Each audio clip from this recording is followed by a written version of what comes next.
Hey friends, if you encounter the issue where no brightness slider is showing on your Windows 11 computer, then please watch this video. I will guide you through the solution. Search for Registry Editor in the Windows search bar and open Registry Editor.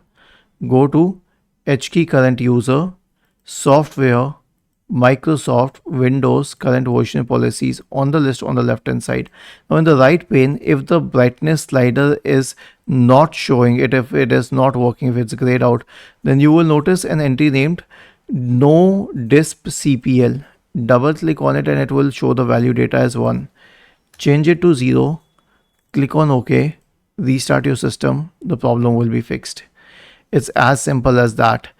If this video gave you value, then please subscribe to the channel, and if not, then just let us know in the comment section of the video on how we could help you further. Thank you for watching this video and have a nice day.